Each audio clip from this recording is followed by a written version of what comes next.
Daily ने उत्तराखंड के मुख्यमंत्री पुष्कर सिंह धामी से खास बातचीत की है। नमस्कार, इंडिया डेली लाइव में इस वक्त मैं उत्तराखंड में मौजूद हूं और उत्तराखंड से वो शख्सियत हमारे साथ है, धाकड़ धामी, फायर धामी, फिलहाल तो पुष्कर सिंह धामी। नमस्कार सर। नमस्कार सर, 2 साल का वक्त हो चुका है जब आप पहली बार मुख्यमंत्री बने और दोबारा मुख्यमंत्री बने। अगर दोनों कार्यकालों को जोड़ दें, उत्तराखंड में क्या कुछ बदला? देखिए, 2 सालों का जो कालखंड हुआ है, उस कालखंड में हमने एक एक पल और एक एक क्षण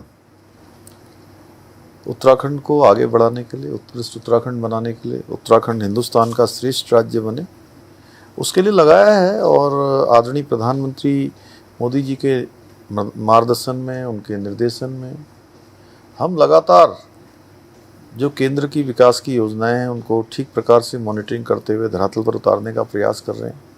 बहुत सारे हम यहाँ की परिस्थितियों के अनुरूप उत्तराखंड राज्य के लिए जो ज़रूरी है उन पर हम निर्णय भी ले रहे हैं और उनको धरातल पर उतार कर जन जन तक पहुँचाने का काम भी हमारे द्वारा हो रहा है। जो हमारा संकल्प पत्र है उस पर भी हम काम कर रहे हैं।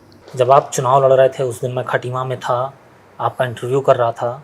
आपने उस इंटरव्यू में भी बोला था इस बात को कि हम यूसीसी लाएंगे, और ठीक चुनाव के बाद आपकी सरकार बनती है। विपक्ष ने उस वक्त भी आपके ऊपर इल्ज़ाम लगाए थे कि चुनाव को मोटिवेट करने के लिए आपने यूसीसी की बात कही है, लेकिन आपने तो कमेटी बना दी।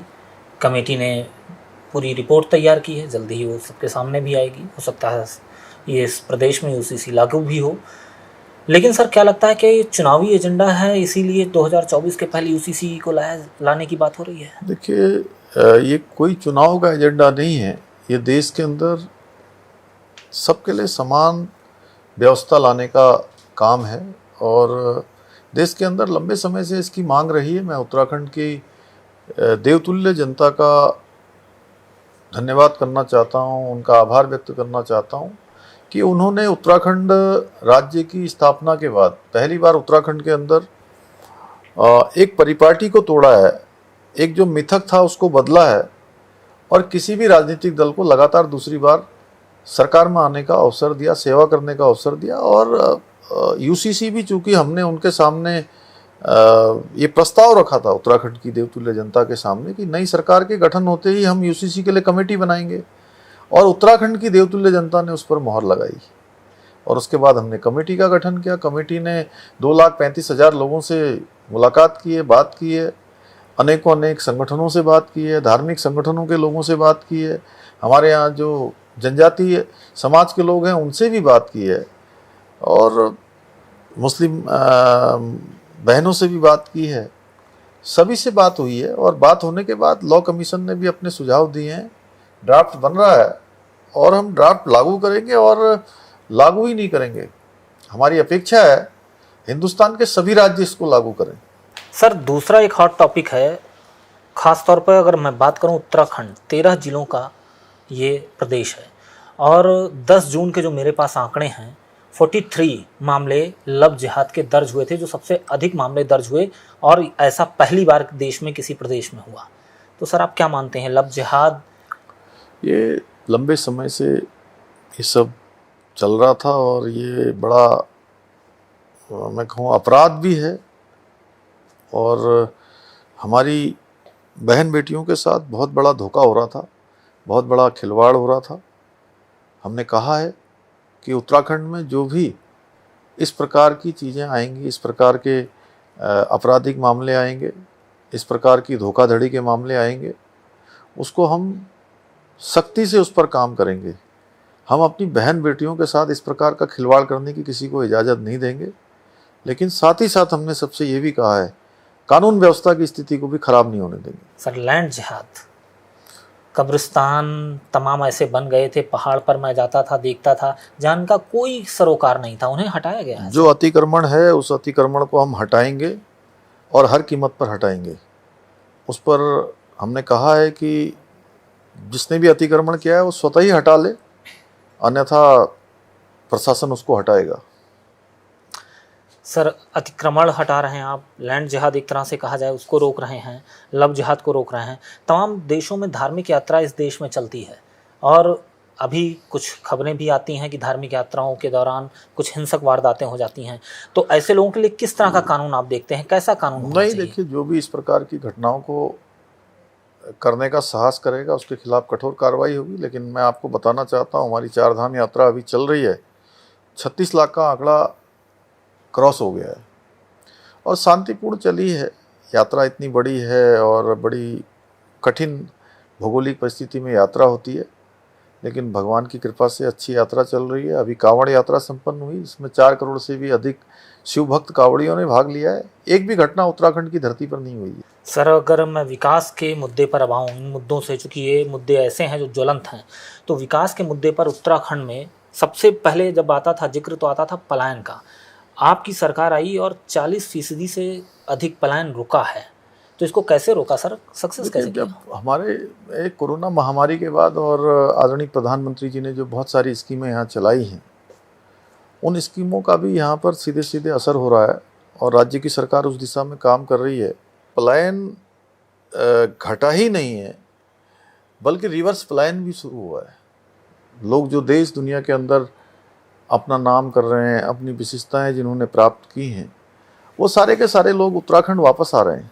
इस साल के अंत में दिसंबर माह में एक बड़ा ग्लोबल इन्वेस्टर समिट भी यहाँ कर रहे हैं, जिसमें एक बहुत बड़ा निवेश हमारे यहाँ पर आएगा।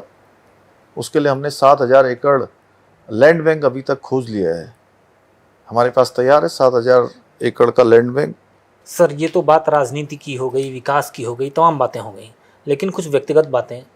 सर छात्र जीवन से, छात्र राजनीति से आप निकले, देश के प्रदेश के मुखिया तक आप पहुँचे हैं सर इतना बड़ा चेंज हुआ जीवन में, लेकिन सर आपने आज तक वो साधारण जिस तरह से पुष्कर सिंह धामी जी पहले मिलते थे वो अभी भी उसी तरह से हैं, तो बदलाव नहीं सर दिखा आपने?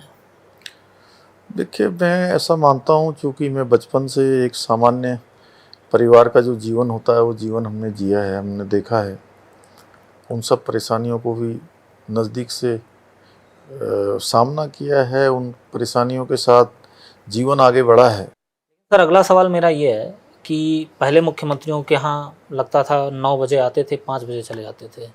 आपको मैं देख रहा हूँ अभी कि आप 12 बजने वाला है और आप सचिवालय में हैं, तो इतने लंबा वक्त सर आप बिताते हैं, काम करते हैं, ये सब कैसे मैनेज हो पाता है? घर परिवार के साथ कैसे मैनेज होता है? नहीं, इसमें घर परिवार का भी बहुत बड़ा योगदान है। और मैं जाऊंगा तो बच्चे अभी तक सो जाएंगे, जब मैं पहुंचूंगा वहाँ सो जाएंगे, और सवेरे जब मैं भी अपने उस पर होता हूँ और वो भी अपने स्कूल चले जाते हैं।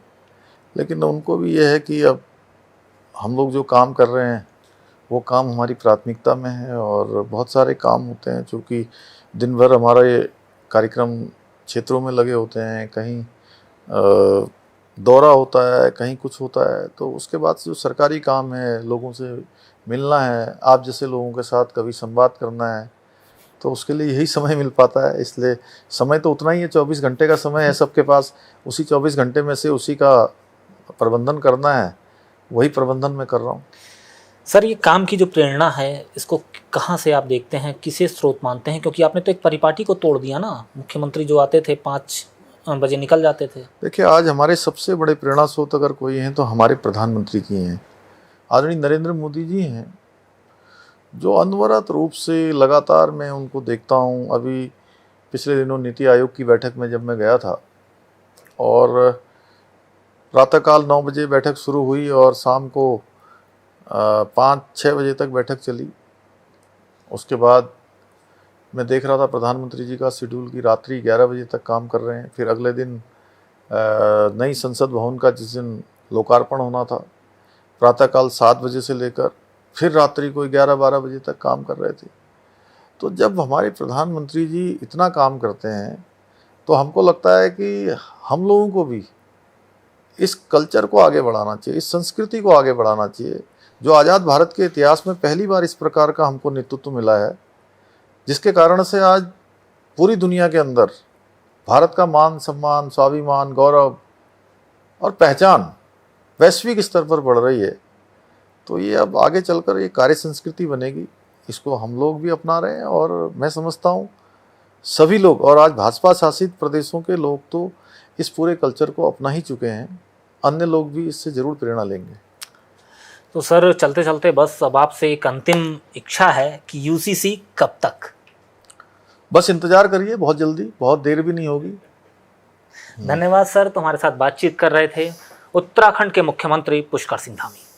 इंडिया डेली लाइव के लिए अजस्र पीयूष शुक्ला, देहरादून। आज कांग्रेस के लिए भी देखिए एक बहुत बड़ा दिन है, क्योंकि राहुल गांधी को सुप्रीम कोर्ट